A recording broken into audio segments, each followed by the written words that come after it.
And he said, I didn't know I had this in me. And I said, Dad, you just keep growing. And he said to me, you need to keep growing so that when I die, what are you going to do? And I said, I don't know, Dad. I've been checked out for a while. I've been checked out now for almost 10 years, taking care of you, not doing anything with the public, not coaching, training, speaking. I've just been taking care of you. And he said to me, you got to keep growing. And he said, you need to make a business plan from 60 to 90. And I said, why? He said, because you're irrelevant and you're going to be put on the shelf as old if you don't stay in the game. You got to grow. And then he said to me, who do you want to be when I die? When I'm done and you're back being normal and you come out of this self-imposed retirement, thing of being with me, who are you coming back as? Welcome to the To Be Human podcast, Robert Owens. Thank you very much. It's fun to be here. How's down and under, as we would say? How's Australia? How's Gold Coast? It's so beautiful here. I'm up on the Gold Coast gratefully. It's a Saturday morning. The sun is shining. I'm really excited to spend my morning talking with you, so thank you. Sure. I wish I was there with you. Last time I was there, I did a big bungee jump and I did this thing called angel walking where you run down the face of a building. And that's the picture I showed you yesterday. Yeah. Whereabouts in Australia was that for the angel walking? That's Gold Coast. That was, the guy rents the roofs of buildings in London and Paris and LA, and he rents the roofs. And then he drops ropes over, and then he has people for $100 try to run down the face. Instead of rappelling backwards, putting it in front of you, run face down. So when you run fast enough, you should go one story per foot. So you're running by all these secretaries as you run face down, and then he belays you at the bottom, and he goes, whoop, and just before you hit the concrete, he pulls the rope and you come up. But that was really fun in Gold Coast. Sorry. That's pretty wild. I mean, I think about doing that, but that seems pretty full on. The bizarre thing was there was 4 of us, and I had my son with me, and my son was 13, my oldest son, and he said, can I go first? And we all went, what? Wow. And he went, Dad, let me go first. And we went, okay. And he just ran down the face of this thing. We went, oh no, he did it, That's amazing, but it certainly doesn't surprise me knowing what you've certainly experienced and achieved in your own life, Robert. So where I want to start, Robert, is, it's hard to, it's hard to even know where to start. You are a well-experienced man, and you have certainly lived life to the full. And personally, I think that you are such a phenomenal human being, and I am personally inspired by you. I really loved an aspect of your life that at 65, you chose to complete 5 really big endurance events. And I was looking through the different events that you had done, and one that really resonated with me was the Sealfit Kokoro 50-hour endurance challenge. I love that stuff. I've done military-inspired events here in Australia. They've only gone up to 24 hours here, so I'm certainly not anywhere near you, but they were phenomenal experiences in my own life. And I did it twice, the 24-hour one, and still to this day, I'm so grateful for achieving those things, because I really pull on what I had to pull on in those events deeply. And particularly for me, in doing the 2, the first one I trained for and the second one I didn't. And there was a world of difference in those experiences. And I certainly had to pull on a lot deeper stuff on the second one, which brings me to, I saw a video, and it was during your participation in this. And you said, it is a unique thing to dig deeper than you ever have before. So where I would love to start is talking about why are you so pulled to digging deep in your own life? Ooh, what a good question. I think once I found out that I had more potential than I thought I did, I wondered how much potential I had. And I knew that the only way to know about potential is to go deeper. And that means embrace the suck as David Goggins would say, and do something difficult, hard, and go into pain and learn about pain and your mind and pain, and then learn to make pain your friend, where pain does not have to take you out. It can. It does to most people because they're not used to it. Like, I've passed out now 3 times on the course in Ironman. And the ambulance has come and said, hey, we need to take you to the hospital. I say, excuse me, just stand me up. Thank you. Hello, nice to meet you. Thank you, just stand me up. And they say, let's go over to the ambulance. And I say, can I have a glass of water or some water, Gatorade or something? They say, yeah. And then I say, thank you very much, goodbye. And I just start walking. And they go, you can't. You're out of control. You've peed in your pants, you've crapped in your pants, you've been laying out here unconscious for 10 minutes, blah, blah, blah. And I said, it's okay, it was a nice nap. And I remember when I got through the World Championships in Kona, it was a really, really hot day. And the ambulances are running up and down the highway, taking away the leaders of the pros as well as the leaders of the age groups. And when I came through, I remember the announcer saying to me, here comes Robert Owens. And I put on a big smile, and it was like 16 hours and something, which was my worst time ever. And he said, but you look so fresh. And I said, yeah, I've been out there on the highway taking a nap. And they didn't get it, like, I haven't passed out for a while on the side of the road in a ditch. And so once you learn that that the things that are deal breakers are not deal breakers. When people say you hit the wall, when we train our Navy SEAL and Air Force Special Warfare candidates, we say there are many walls, but the wall is not a wall, it's only a moment. And if you'll get into your deep breathing and get control of your heart, get control of your mind and breathe, you'll find that you can reboot and the wall evaporates and you can start again. But if you're not used to hitting those emotional, mental, physical walls, you'll think that's it, you're cooked. And for me, I've always wondered, because I'm sort of a lazy athlete. I know that hard to understand, but I know I could do more. I know I could be more. I know that I could press harder if I wanted to. And sometimes I've only done just enough to get through. And people have said, like, I've never ridden a bicycle one time training for the Ironman. So I've done 12 Ironmans and I've only ridden a bicycle 12 times. That's the day of the race. And I remember I got down to Perth, I got to Western Australia for Ironman Western Australia. The guy, the race director said, what do you mean you didn't bring a bike? I said, well, I don't own one. He said, well, didn't you train for this? I said, yeah. And he said, what'd you do? I said, I went to the bike store right there and I rented a bike and had him put some aero bars on. And he said, you can't do that. You don't belong here. You're not taking this race seriously. I said, Mr. Race Director, get off my case. I've already done 8 of these. So shut up and let me do my thing. And he looked at me.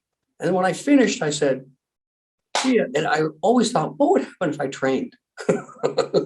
What would happen if I really put in the time, which I'm doing this year? I finally bought a bike. I have an Ironman coming up in 4 months and I bought a bike and it's like, whoa, my butt is so sore. Yeah. The point is, why your question is, why do you do this? And the point is that I have found in my teens, 20s, 30s, 40s, 50s, 60s, and now I turned 70 this year, that there's still so much more potential in all of us, but you have to dig deep. And a friend of mine said, Robert, remember, anybody can live average. Anybody can be mediocre. It takes no work at all. Why don't you not be average? Why don't you do something great? And I thought, I don't know, why don't I? that concept had never crossed my mind. People said, when you do these Ironmans, you must be great. I'm a lazy guy, You've jumped the highest bungee jump in the world. Yeah, but a girl dared me and made me feel like an idiot if I didn't do it. She was drinking a beer and she said, aren't you going to do it? And I was looking down going, no, I mean, I could die. And she goes, I do it every day. And she pounded this beer. She's about 22. And she goes, get over it. You're a Yank. And I went, she called me out. So I had to jump, It wasn't like I was some stud that wanted to go jump. I looked, I got scared. But she said, get over it. So I think that the listener, if they take anything away from this, whatever their age group is, that most of us are lazy, we're undisciplined, we're unfocused, we don't have a purpose, we haven't tapped into our passion.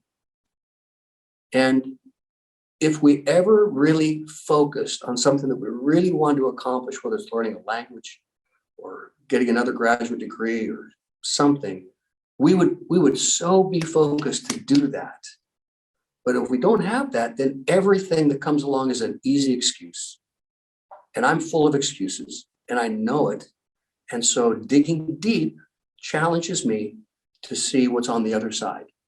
And now I've developed a mind that I know too much. I mean, I've experienced too much.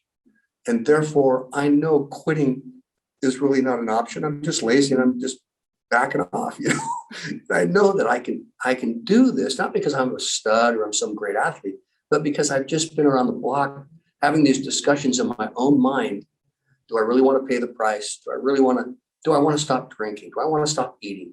If there was a guy that Kokoro thing, he was a man about 55 years old, and he was doing really well. He got to about the 30th hour. And I don't know, he was all wet and muddy and sandy, and we were driving hard on him, and he was doing log PT and burpees and squats and hill runs, and he just quit. And I had to do the autopsies on the guys that quit. So I take a clipboard and I say, hi, we go into a tent. How are you doing? Because once you quit, we don't let you back in. We just say, are you sure? And in that moment of weakness, they go, yeah, I'm sure I can. And we go, okay, you're gone. We take them in, and then we give them water and we talk to them. And then I write down stuff. And I say, listen, if I'd given you $1 million, could you keep going?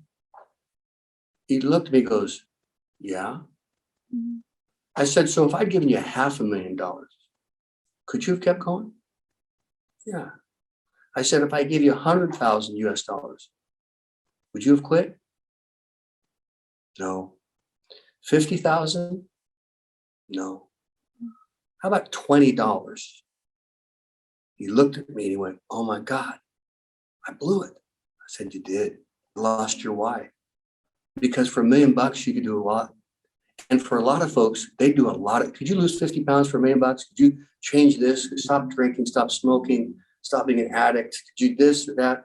If you really wanted it, we all know we would do that. But we don't want any of those things bad enough. And when you can tolerate something, you'll never change it. If you can tolerate your marriage, or tolerate your job, or tolerate your sickness, or tolerate your fatness, or tolerate your mental weirdness, if you're always negative and other people are always positive and you don't know why you got such bad stuff in your snakes in your head, if I told you could change that, here's $1 million, would you? They go, sure. But nobody wants to dig that deep into the pain of making that change and discovering the new person inside them. How's that? I love that you shared that. It just brought up a visual for me on the first 24-hour military spine endurance event I did. And I remember at the 22nd hour, we were in the water, sort of like arms linked, getting absolutely smashed. We're tired, it's freezing, all those things. And 2 guys pulled out. And I remember just like slow motion in the water, just looking at them being like, you've got 2 hours. You've made it 22 hours and you've got 2 hours more. And there was something that within them that they just said, no, I'm tapping out. And I would love to talk to you more about that. What do you think it is? Is it that why? Is it they just, when it gets too tough? Because the 2 hours, it's like, for me, I was just like, in my head, I'm like, there's like, I'm making it. Like, I don't care what I have to do. Like, I'm finishing this thing. And particularly in that one, I was the only female left. So there was like sort of that sense of significance that was driving me as well as a woman. But I'm interested in your opinion. Is it Is it having to plan and really understand the why to be able to drive you to what you want to achieve? The thing that I use on myself, and I work with students, I say to them, when I went through at 22 years old, I was like you. I said, I wanted to die before I quit. Mm. So I'm going to die before I let them embarrass me and call me a pussy and a wuss and a weak quitter. And so I told my instructor, I'll never quit. I'll die first. Mm. And knowing that, when I did my Kokoro, my 50-hour thing, they told me not to show up. They said, you're too old. And I said, I know. And the story is I went and trained with them for 3 years to see if I could get as strong in my 60s as I was in my 20s when I was special ops. And so for the 3 years they watched me, that included 2 shoulder surgeries, ultimately 2 shoulders and 2 knee surgeries to get through this thing. They said, you're going to have another surgery? I said, it's no big thing. Athletes get hurt. And they said, okay, Mr. Owens, hey, that's another surgery, no big thing. Athletes get hurt. And they said, really, we really don't think you should show up because we're going to crush you. And I said, I know. And when I got there, the first 24 hours, I didn't know what was happening because they were so brutal to me mentally. Mm. You're an effing embarrassment. You're too effing cold or old. You're bringing down the team. Every 2 minutes, their negativity was trying to get into my why to say, okay, I'll pull the plug out because I'm going to hurt the team, or I can't do it. And I knew the game. And then I found out that the second 24 hours, they just said, well, let's just see how long he can go. They told me afterwards, like, we're just going to keep pushing on the guy and see if he doesn't quit, we're not going to kick him out. Mm. And there were moments when I was so out of it and so slow. I mean, I'm 20 years older than the closest guy there and blah, blah, blah. Anyway, when they got done, we're shaking hands when you saw that video. And the one guy said, hey, Mr. Owens, you're a beast. And I went, pardon me? He goes, you're an effing beast. And I went, say it one more time. And he goes, we didn't think you're going to make it.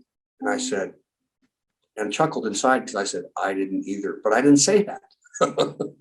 And they just wanted to see at what point you could break someone. And let me give you a picture. And for your people listening, I'm on a phone call every month with Naval Strategic Warfare.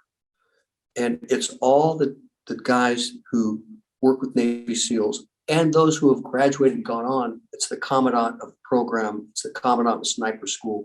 It's U.S. Olympic coaches. It's player development for pro teams. It's all about how do you get a better 18 to 32-year-old? How could you take an immature emotionally 18 to 32-year-old and grow them up? Because we cannot spend millions of dollars on an immature 18 to 30-year-old, and all 18s are immature, especially men. So how do we grow them up in the system so that when we put millions of dollars in their training, they won't do something stupid and either get kicked off the team or do something stupid or somebody's going to die? So we have to grow up these young men and young ladies. Every day is a growing up experience. First, a training thing. Can we teach you leadership, management, skills, and resilience? And so the guy said, the picture we use is that if you put a wine glass in a cardboard box, a nice, fine, pretty wine glass, it's our job to shake that box so much to see if that wine glass will break. Well, of course, the picture is the wine glass is going to break.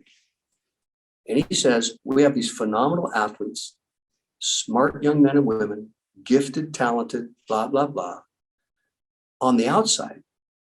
But we have to know how fragile they are inside. So we're going to shake their box so much to see if we can get in their head to get that glass to break. Because out there in the field, Iraq, Afghanistan, Syria, the war is going to shake them pretty hard at 18, 19, 20, 21 years old. They're going to be shook. People are going to be dying, blood's everywhere, things going off. So I say that to give you a picture and the listener that all of us are fragile. All of us are frail. And resilience is when you're in that environment day in and day out, and you learn it's not going to kill you. You can be miserable for a long time, but it's not going to kill you. And once you become comfortable with being miserable, then miserableness is not a big thing. And then resiliency is, bring it. What else are you going to do to me? I didn't like it 23 hours ago. What are you going to do in this last one for the 24th hour? You know, I'm already cooked. What are you going to do? Bring it, right? And that happens with your kids, and that happens with your job and finances and sickness and marriages. You know, you get that box shaken in your life, and you'll find out how quick you go to drinking when you shouldn't, or you make excuses, or you lie, or blah, blah, blah. And the listener needs to know that they can handle a lot more, but they've never allowed someone to shake their box and say, but I'm not going to kill you. I'm not going to ruin you. Like for us, we say the ambulance is right there. We're not going to kill you. They just look at the ambulance like, really? Yeah, it's okay. It's just, you know, but we're going to rock your world for 8 weeks, 9 weeks, 10 weeks with the ambulance sitting right there, but we'll never use it because you're not going to need it, right? And people like you've learned as an ultra athlete and doing those 24 things, you are so much more capable of doing these things. If someone would take you from 20 cigarettes, 19 cigarettes to 18 cigarettes to 15 cigarettes to 10 cigarettes to 10 donuts a day to 1 donut a week, to 20 pounds, this and that, you can do that if you're in a community that encourages you to suck it up, deal, and grow up inside versus being emotionally and mentally immature and always being a victim. How's that? Beautiful. Talk to me about pain, because you mentioned at the beginning of this conversation, the ability to withstand pain and lean into pain. And I know that hasn't always been the case in your life. I know that a lot of people, when it comes to pain, will sort of get pretty close to it and turn the other way. What is sort of your advice in relation to being able to embrace, I guess, the pain that we experience? So what were, in the very beginning of that little entree there, what were you referring to about me not handling pain very well? Would you like me to go into my pain? Well, to my understanding, and of course, this is my own judgment. It may be incorrect, but to my understanding, when you were younger, you were a bit of a wild boy, I suppose people would kind of describe you as. And part of that, that my own judgment was that sort of you were seeking different things, not understanding how to process pain, and that you sort of came to a realization at a fairly young age that you needed more structure in your life, in the ability to kind of move through that. And I think many people can relate to that. So I'd love for you to sort of share more of your story in relation to that and what you did to be able to, I guess, process pain, but also be able to manage it better as well. I didn't do very well at all with pain. I'm an adopted kid. I remember in 3rd grade, a boy saying to me, my best friend at the time, saying to me in the street, "Don't you know that you're a mistake?" I said, "I'm not a mistake." He says, "Yeah, you're a mistake. Your parents didn't want you." And I went home and asked my mom, I said, "Mom, am I a mistake?" She said, "Who said that?" And I said, "Well, Terry said that." And she was real good friends with Terry's mom. Our parents were friends, so their parents were talking. And so that got inside me. The very first memory I have of my life is when my mom and dad told me I was adopted. And I was about 4. And I remember they took me out for a picnic. And we got in a field, and my mom opened up a basket, put down a blanket, brought out the food and stuff. My sister was there, who was also adopted, 4 years older than me. And they said, "We just have something I want to talk to you about." And I said, yeah, great. Well, where's a ham sandwich or something? What are we eating? And they said, we want to tell you before lunch that we adopted you. I said, what does adopt mean? Well, we went and got you out of an orphanage. Your parents didn't take care of you. They left you at the hospital. And I said, my parents didn't want me. And they said, don't know what happened with your mom and dad. Have no clue, no history, but you're with us now. And I remember thinking that moment, what happened? Why was I left at the hospital? Mm. And so having that be the very first memory of your life that I can put on recall, as I grew, my mom had lupus. And my mom was a physical education teacher out of UCLA, and then I got her master's at Wellesley, which is in Boston. And so she was a jock. And when she got lupus back then, there wasn't any cure. And my mom went from 145 pounds to 95 pounds and then died. And they resuscitated her. I remember going to the hospital on my bicycle in junior high. Every day after junior high, I'd go on my bike and I'd look through the wire windows of my mom laying in this ICU unit. I'd wave and she'd wave. And she couldn't come home. And it screwed me up.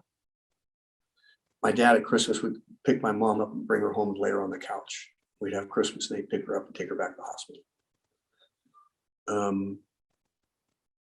And I just went, gosh, this is hard. And I started getting in trouble in school all the time because I was acting out. I didn't know what to do with the pain of what was going on.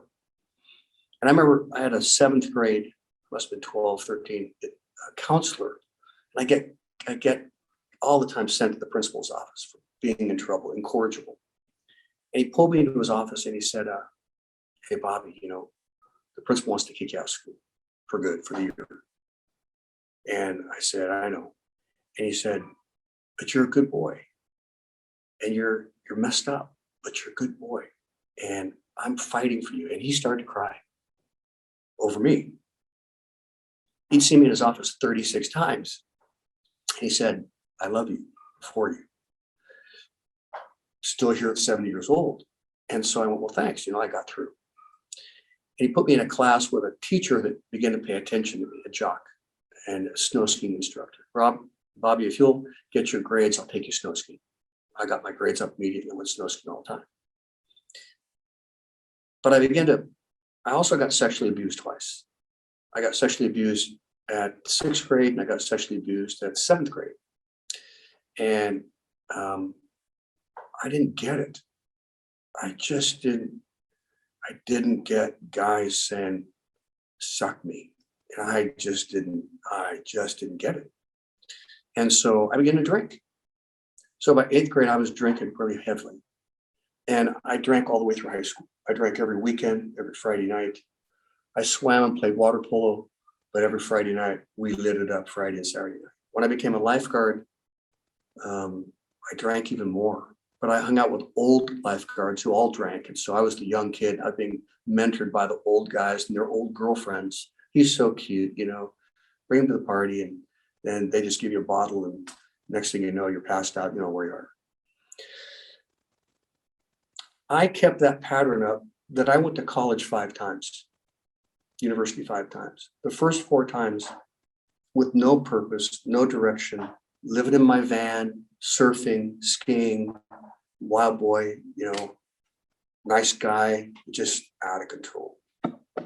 And it wasn't until some guys looked at me and said, you're going to die.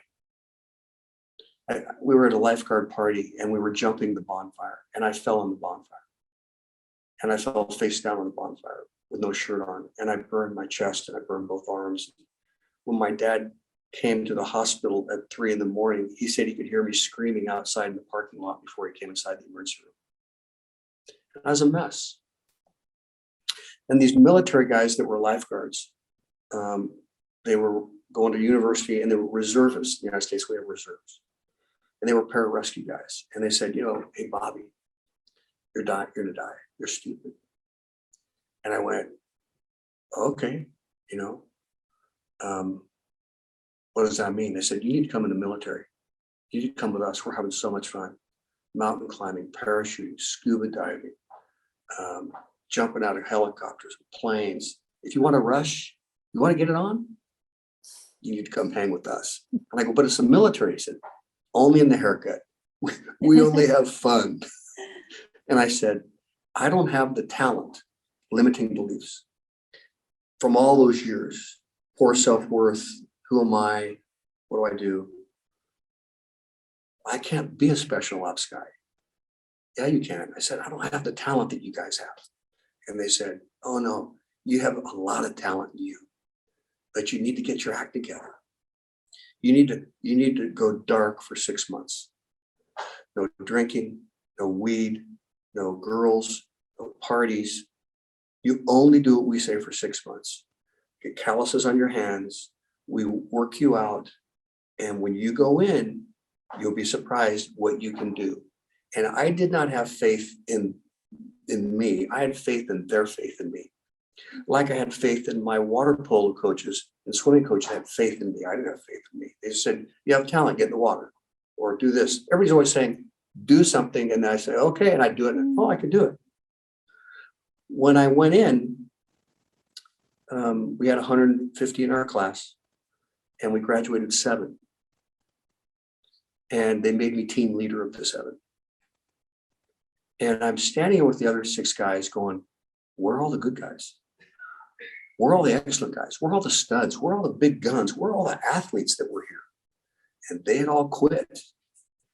But being scrappy, being, on a scale of 10 to 1, the 10s are the perfect guys, 10, 9s, 8s, they always are in first place, straight A students, good looking, always get the girl, all that stuff. The 5 and 6 and 7s, we're always fighting to just be in the game. Can we play a little bit, where you throw some bone and let us do stuff. And when you learn to be scrappy and you're always fighting because you're not that good, you develop a mental resilience or a tenacity, like I'm going to kick his ass, I'm not as good as him, smart as him, gifted as him, but I'm going to stay in the game, make him pay somehow. And when we looked at each other, we all went, wow. And the instructor said, you guys have done really good. I mean, we're the Navy SEALs of the Air Force, and you're the only 7 out of 150 to make it. And he said, you have a lot of talent and you're smart because we passed all of our medical exams as combat paramedics. We jumped with needles and guns and epinephrine and phenergan, morphine, and different size needles and IV bags. And we jumped, guns here, bags here, and get down, and we had to take over. So I guess we were smart. And I said to myself, I didn't think in those terms, I have such limiting beliefs in my life. And thank goodness people see something in me that I don't see. Otherwise, I don't know where I'd be. Like so many of the audience today have such limiting beliefs in their life, small thinking, bad thinking, snakes in their head, always self-sabotaging, never wanting to really come up, because who would I be if I didn't have my problems? My personality is based on my problems. If you take away my problems, who would I be? And so then they said, get out of the military, because it was at the end of Vietnam, they had budget cuts. Somebody said, you going back to college? And I went, yeah, I'll probably go a 5th time because I'm probably smarter than I thought the first 4 times. And sure enough, I went back and got A's, and college was a piece of cake because my head had cleaned up. I began to get some balance and some substance and some belief and some confidence. And I tell parents, the greatest thing that you can give your kids secularly is confidence. Because if a kid thinks he can't do it, he won't even try. But if a kid thinks he can, at least he'll try. And you're upside down if a kid won't try math, science, sports, something. If they won't even try, you're cooked. Like, what are you going to do? But at least if they can learn to get a 5th place or a 4th place or a 3rd place, or get into thing where they can begin to grow and develop confidence. Confidence buoys people. And resilience comes out of confidence. So that's the story of my life and the story of the book, Beyond Average, because I've always had limiting beliefs that people have seen. If we dig deep inside you, Robert, you're way more talented. You're smarter than we would ever have thought. And as it played out, when I got into my 30s, those limiting beliefs were gone. And I said, I can do stuff. And then I began to experiment with, I wonder if I could do this. Like the Ironman. I did year 3 of Ironman when we still drank beers. We had swim trunks on. There were no helmets. There was no aid stations. You just brought your A game and, may the best man or woman survive. Love it. And people said, you can't do it. I said, yeah, I know. I can't do it. Watch. And I came back, got 39th out of 100 people. And people went, whoa. And I went, yeah, whoa. And it just, the confidence begins to build. So when you see me do these 5 things at 66, 65, whoa. But I've been building all my life, digging myself out of the hole of changing those limiting beliefs. That if I hang around with winners, I'll be a winner. If I hang out with losers, I'll be a loser. And if I hang out with excuse-minded people, they will always give me excuses. To be excuse-minded and to say, don't do it, relax, mediocre, average, pay your bills, pay your taxes, don't try anything, just get by, be a little sour, get drunk on Friday night, have a life, blah, blah. And when you hang with winners go, no, dude, we're going to do this, or we're going to do that, or we're going to do this. And overcoming people don't spend time with mediocre people. And mediocre people don't understand overcoming people. They just live in 2 completely different worlds. As your listeners would know, they know the limiting beliefs that they have. They know their excuses. There's no perfect family. There's no perfect background. There's no perfect person. We're all screwed up. Every one of us have issues. But if you don't deal with your issues will deal with you and limit you and keep you out of the game of life and make you existing versus thriving and really living. And when I'm doing my stuff, sometimes I just go, I'm alive. I am in the game and I am alive, bring it. And I feel so out of body experience because that rush of, ooh, this is wild. Yeah. And I'm doing it. I'm running Antarctica at 20 below zero. And I'm thinking, this is bizarre. I'd never run at 20 below zero marathon before. Let's figure this out. I'm going, I can do this. I just have to figure it out. Anyway, ask another question. I talked too much. You definitely don't talk too much. I love that you've mentioned limiting beliefs because that's obviously like one of the biggest factors in relation to us expanding our potential. But I think within that also is the attachment to our past, and particularly the stories that don't make us feel good or the experiences that don't make us feel good. Can you please share, because obviously you shared already a little bit about your past and some things that you experienced that weren't so quote unquote quote positive. How do you, at this age, being able to look back, what would you recommend to the listeners that maybe feel like they have that attachment to some stories or experiences that happened? What is your beliefs around how to navigate those now? A snake sheds its skin. We all have a snake and we all have a skin. Mm-hmm. And the deal with life is you grow. And you grow from your mistakes. Some people don't. Some people just continually repeat them. They can't get out of their own way. They can't buy a friend. They can't keep a job.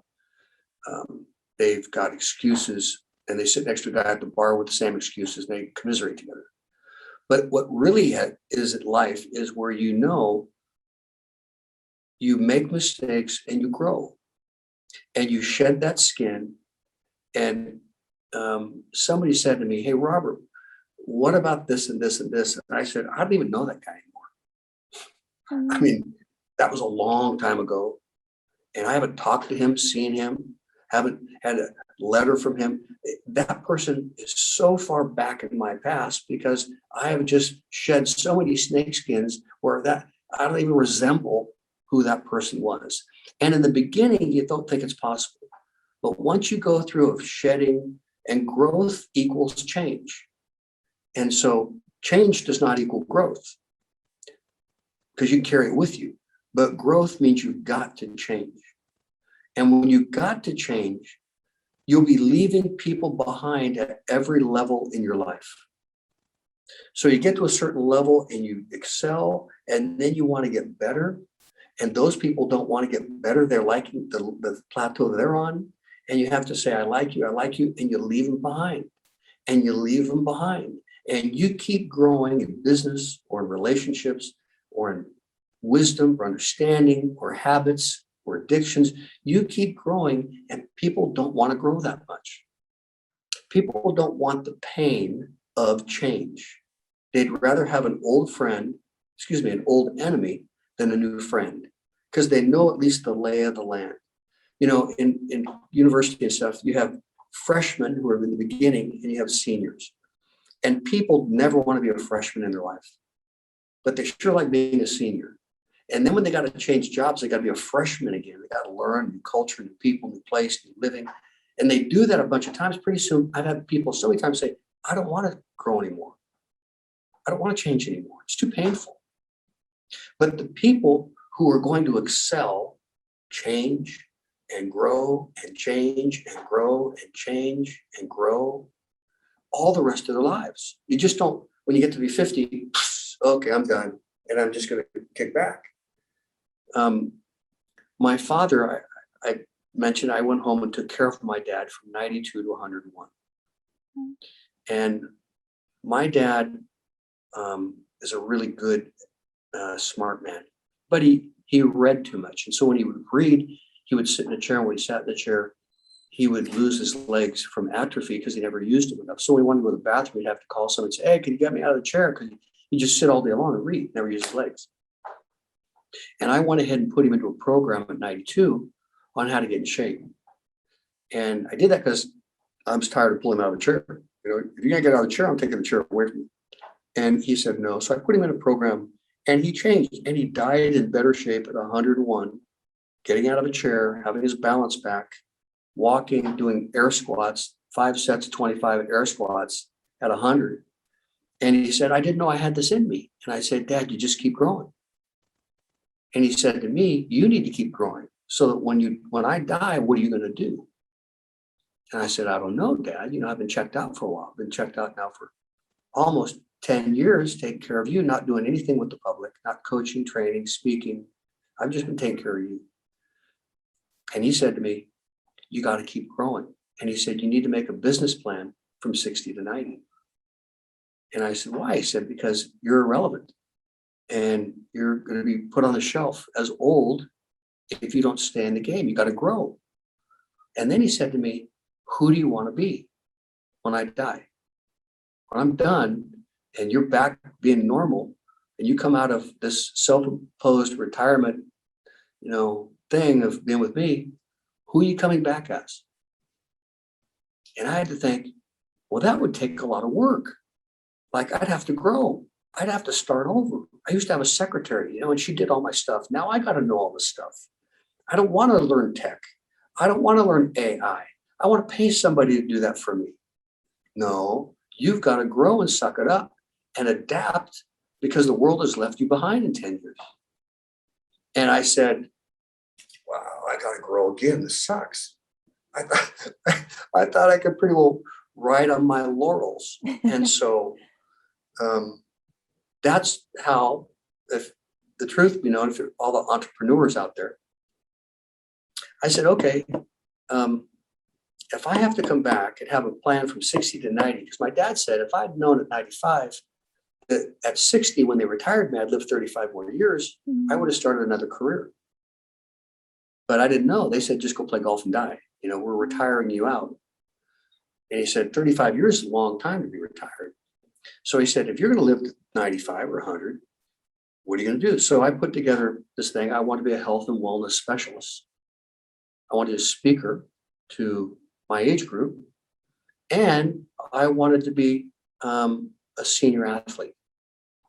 So I put together these 5 events that I was the oldest guy to ever do 4 of them. And I was told not to show up to 4 of them. You're too old, don't show up. Wow. And so I said, that's motivation. So the 3 years that I spent investing in myself training from 4:45 in the morning till 9, and blah, blah, blah, blah, blah. I put myself in a position to do those 5 events. And because of that, I'm speaking to you today. You would never have known anything about me if I hadn't said I have to grow and start over again and be an entrepreneur and put all the chips like in Las Vegas on me and bank that I'm going to spend this money, coaches, training, supplements, gyms, memberships. I'm going to bank all this money that at the end of this 3-year window, I'm going to come back on a national level and be classified the fittest, mentally toughest 66-year-old in the world by the Spartan Games.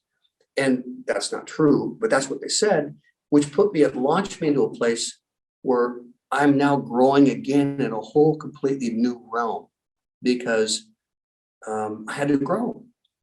I couldn't sit around and do what I used to do.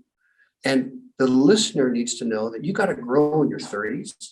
Suck it up. Deal with your stuff. You got to grow. You got to grow in your 40s. You got to grow in your 50s. And they're always changing in the 60s and the 70s and the 80s. And the moment you stop wanting to grow, it's when you begin to die.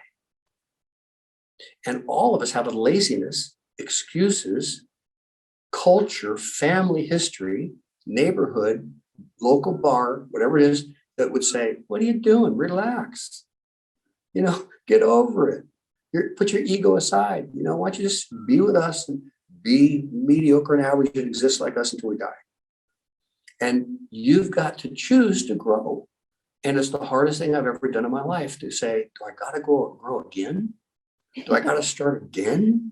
Do I got to, because it's like, man, I went through this in junior high and high school and university and special ops, and the work and stuff. And it's really hard. And I encourage people, you got to embrace the suck. You got to do something hard every day if you're going to grow up. Every day, you need to do something that you don't want to do. Why? Because you got to wrestle with yourself and develop the inner warrior. And the inner warrior is the one who develops courageousness and being full of courage. And when you take yourself on and press those limits over and over again, pretty soon you're standing up straight, you're not bent over, and you have a confidence because every day you're not weak like the rest of these folks. And I'm not talking about weights. I'm talking about say no to that. No, but I want to do it. Well, say no anyway.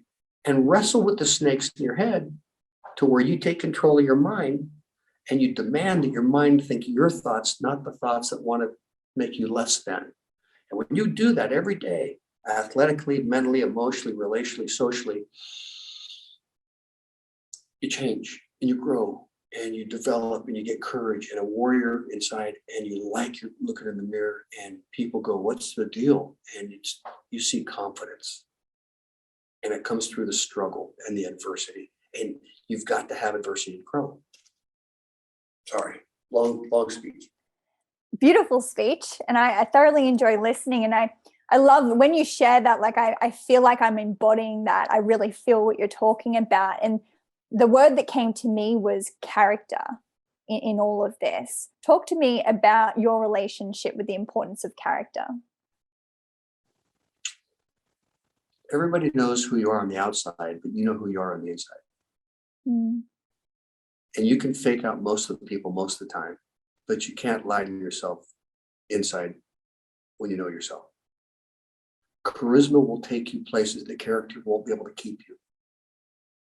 You may be super talented, but be honeycombed with no character. And you'll always implode sometime by doing something stupid because you don't have the character to keep you where your talent is taking you. And so I work with men a lot on character. Character counts. And I've done that in 30 nations. I've held men's meetings in 30 nations talking to men about, do you have any character? And I was speaking to the Philippines Joint Chiefs of Staff, I don't know, years ago. The chairman of the Joint Chiefs of Staff said to me, we have great leaders here. Some of them were West Point graduates in the Philippine Army. But can you tell us, how do we grow better men? And there was a difference between being a good leader and being a good man. because leaders sometimes lead well, but what they don't do, or what they do outside the limelight, undermines their leadership because their character suffers. And I was with one of my mentors. We were in Nicaragua during the Sandinista-Contrandista War. The president got shot, and so the president who was assassinated, the country wanted healing, and so they gave it to his wife. And Violeta Chamorro became the president of Nicaragua right after the war. No one's going to shoot her. She's a nice grandmother. And so she brought us into her office, and she said, can you help me rebuild our nation? And we said, what do you want? And she said, could you talk to our nation about character? Honesty, credibility, integrity, excellence, keeping your word. We said, where do you want us to start? So she got an arena full of all the school teachers in Managua, Nicaragua. She called out schools, she brought all the teachers, administrators in, and we had a day with them talking on character. Because like in Afghanistan today, if you don't have character in your government, and if there's always problems with non-character, stealing of money or payout, then it always collapses, because character is the only thing that's the infrastructure of your life. And most of us don't have a mentor for character. And you need a mentor for character who will call you out. You give permission for them to call you out when you do lack of character stuff. I had 3 mentors in my life on purpose. I had a mentor on how do you make money. I had a mentor on how do you have a marriage. And I had a mentor on how do you raise kids. And I needed someone to go to in all 3 of those and say, you know so much more than I do. Can you help me? I don't know what to do. And I'm giving it my best shot. The way my dad raised me, my mom raised me, blah, blah, blah. But, they had 2 adopted kids. And I have 5 live wire kids. And all that stuff. And character is what they'll always come back to. And I also believe that you ought to always have somebody 20 years older in your life, and you always ought to have somebody 20 years younger in your life. Mm-hmm. And you ask questions in humility, and then you also mentor down. So it keeps you in the game all the way through. And for many, I'll tell you a story. I haven't talked in a long time. I'm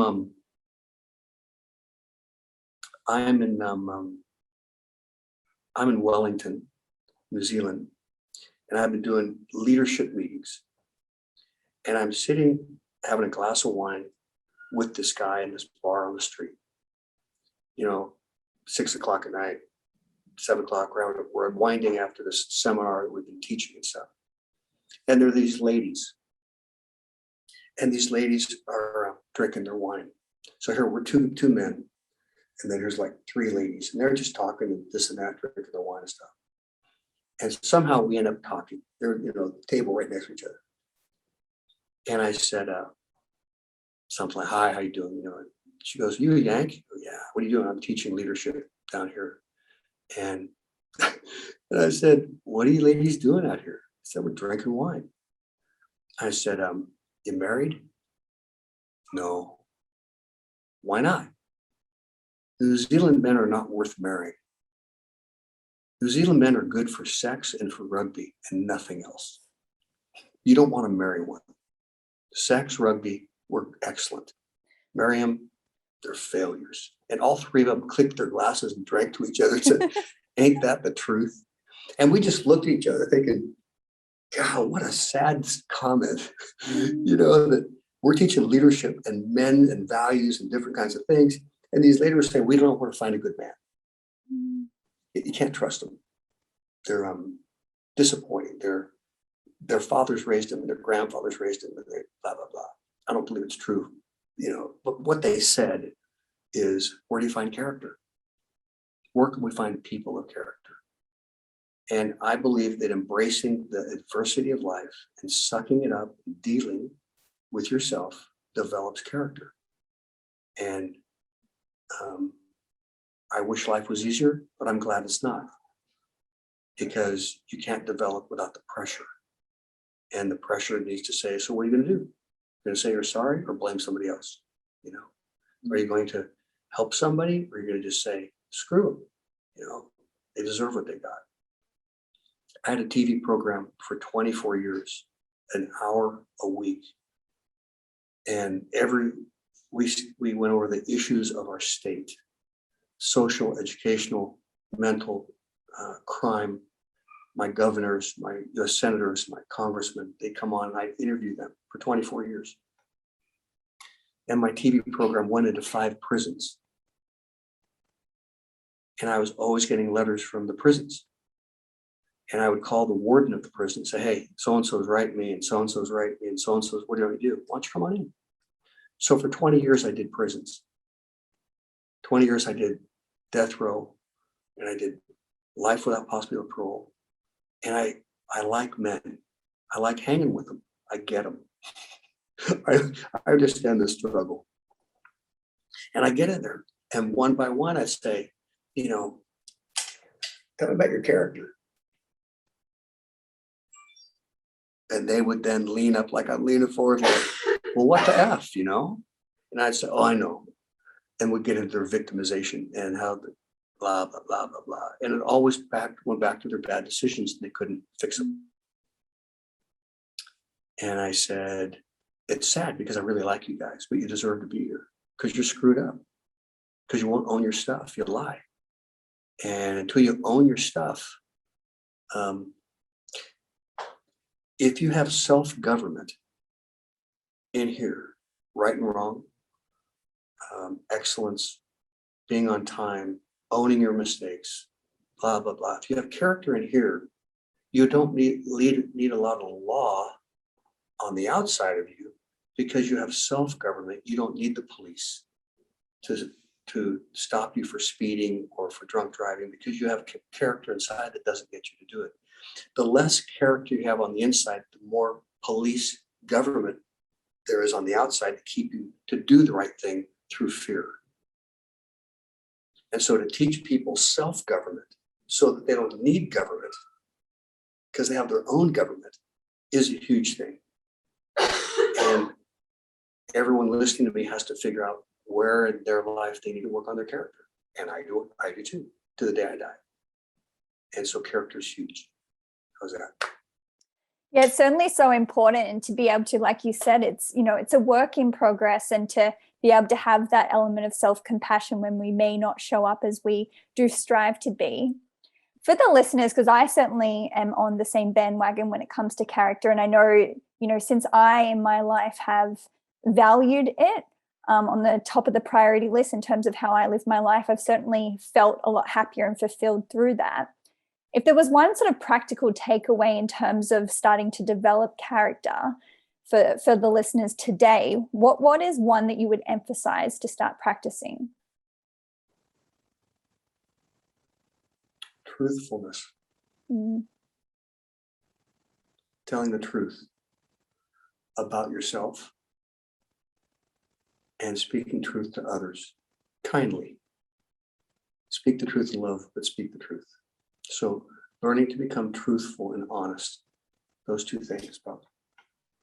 So with, obviously throughout this conversation, I feel like you've given us such amazing guideposts talking about, getting really clear on what we want and our why, the development of character, of overcoming limiting beliefs and developing that confidence. I feel like one final takeaway that would be really, really valuable to our listeners is in terms of, I guess, and I'm pulling from an endurance mindset here, but taking on difficult things obviously is challenging in itself.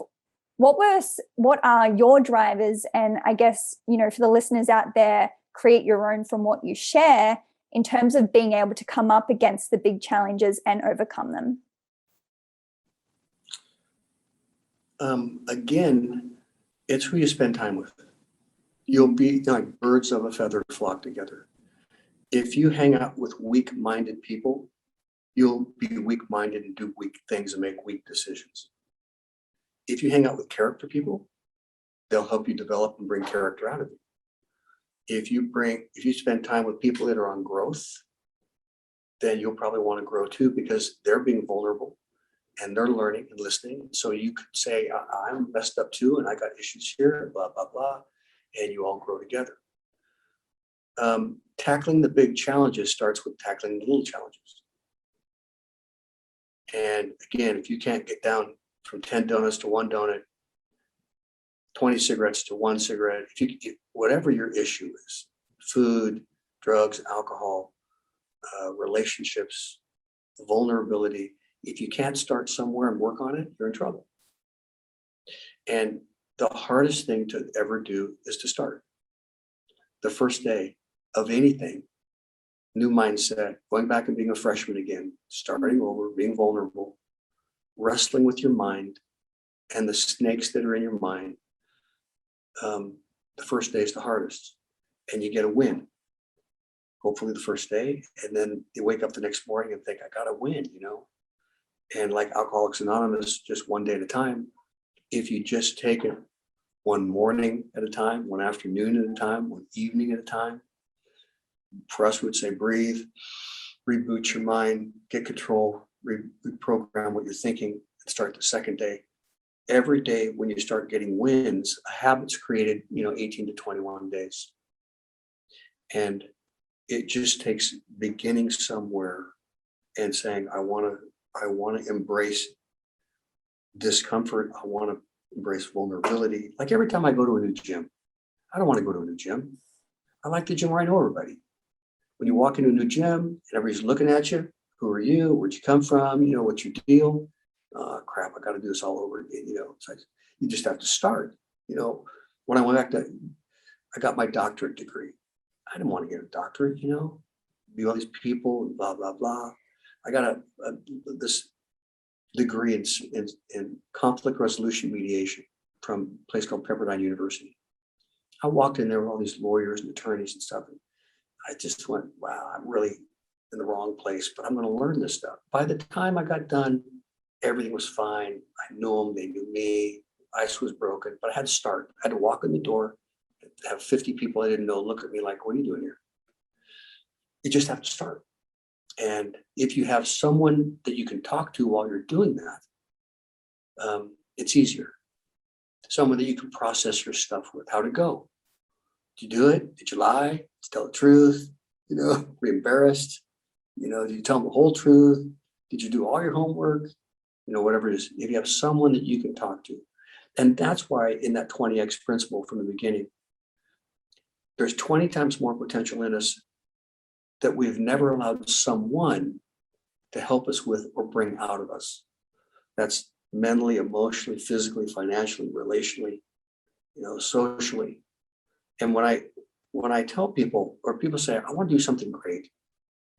And I say, great, like, what do you want to do? We want to do X. I say, okay, why? What's your why? And how strong is that why that you really want to do it? And then have you counted the cost? And the cost is the pain of losing friends, going dark, like I did, spending money,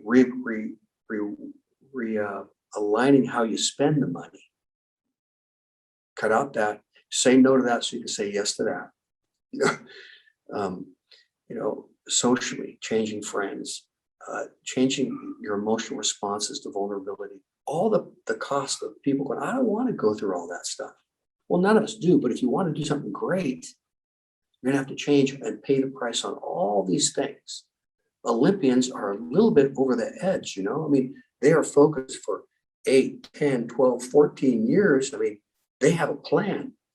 And people that do great things have a plan. They pay the price. And our listeners have things within them that they could do if they pay the price.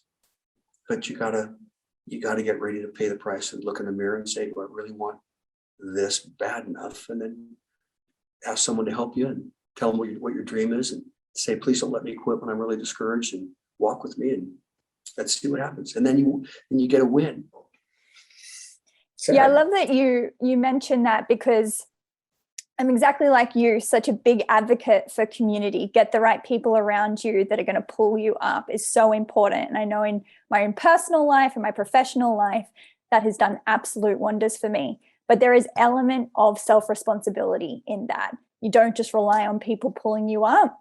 As you're saying, you can only pull people so far, and you have to want it really deep within you to be able to get yourself there as well. And that's why, as you shared, get clear on your why. Really get clear on what is going to help you through that. And I feel like with that combination and with character, with that element of truthfulness in your life, you're pretty much set up for success in my eyes.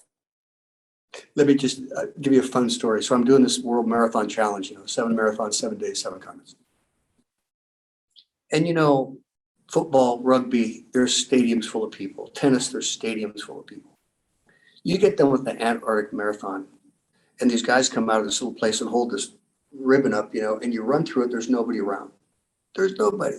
It's like, okay, you run through, and so you go like this, you high five yourself. Good job, dude. That was great. You did great. Well, thanks. Appreciate it. They go over there and warm up, the plane takes off. So you get done with the second marathon, which is Cape Town.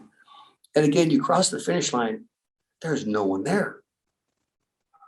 If you need someone to be there, if you don't have it inside of you that you're doing it for you, and it doesn't matter if anybody knows about it or sees it, it's your win. You cross the finish line, Cape Town, and you look at yourself, there's nobody, you just go, good job, dude. Go to the shower. We get on the next one, we fly into Perth. And we run Perth. And again, we get done about 2, and I get done about 2 in the morning. It's dark. There's nobody around the rugby stadium there. And somebody says, hey, Robert, your time is 5:50 this. I said, thanks. Where's everybody? Oh, I'm gone. Okay, what do? You go that way, back to that hotel. Okay, and I'm walking by myself. 6 marathons. At the end of each one, in the rain, the snow, the heat, there's no one around. There's no, you're the greatest, or man, that's tremendous. And the whole point is, if I need someone to make it happen for me, I don't own it. My why isn't strong enough. You've got to do it whether anyone thanks you or congratulates you or notices. It's about you, your character inside, versus somebody saying, oh, look, now it's nice when it comes, but that's not you'll do it whether anyone's around or not, because it's yours and you've got to own it. And I just laughed my head off in these marathons, just thinking, where's my stadium full of people? Where's the loudspeaker? Now coming in. There's nothing. Go over there, dude. It's raining. Go over there. The plane takes off in 4 hours. Get a shower, meet you at the plane. So for your listeners and for you, that why thing is huge, that you say, I want to get sober. I want to stop being a wife beater. Or I want to stop my abusive language. Or I want to start caring where I've never cared before. Or I want to stop drinking, or whatever it is. You've got to be sick and tired of being sick and tired. And say, I'm going to go find those people now that will encourage me. But it's, as you said, it's this thing inside of me. I'm done. I'm going to change. So. And in your own personal experience, 2 a.m. in the morning, or like in the Arctic or Antarctica, wherever this marathon run is, like in these really extreme elements and, times of night and endurance events, when you personally come up against, I almost feel like it can be like a silence at some points when you sort of come up against that really big challenge. What are you pulling on in those times personally? Like, what is your really deep sense of why for you to continue in these endurance events? It's changed over the years, but it's always, they were wrong. Strong. And I don't know if that's right. I don't know if that's the right thing. Goggins talks about, what if? What if? And I have a what if in me. I think I'll go back to college a 5th time. What if this time I can really do it? I think I'm going to try this. What if I could pull this off? And maybe it's the entrepreneur in me or the adventurer, but I look at things and I think, I wonder if I could do that. I wonder if I could pull this off. And that captures me. And then I think in my mind's eye, what would that person be like who does something like that? And I begin to think of what would I do, or how would I be, or how would that be being that person? And then I think, I want to be that person. I want to do that, especially when they say you're too old, or you can't, or blah, blah, blah. And that puts a fire in my belly. Just tell me I can't, or tell me I shouldn't be dreaming that dream. Thank you, Robert, for this beautiful conversation. I've thoroughly enjoyed connecting with you and hearing some of your stories and your beautiful wisdom. I really appreciate it. So on a final note, Robert, I would love to ask you, what does it mean to you to be human? To be human is to embrace the struggle. It's to embrace the struggle of life and find a way to win and come out better. Life's not easy. Life's got issues, built-in issues, painful issues. And you can't win unless you face defeat. And everybody wants to be an overcomer, but nobody wants to have the battle. Nobody wants the tests. And so to be human is to look in the mirror and go, I got a struggle. I have a struggle on my hands. I've got to find a way to win and do it right and come out a better person. I can't dodge the struggle. I can't dodge the adversity. I've got to embrace it as best I can, ask for help, wisdom, mentors, guidance, and work myself through it. And then get in the mirror and look and go, wow, I grew up. I changed. I've matured. I got more character. And to be human is to struggle. There's life, there's joy and peace and love, but you got to struggle every day to do the things that you need to do.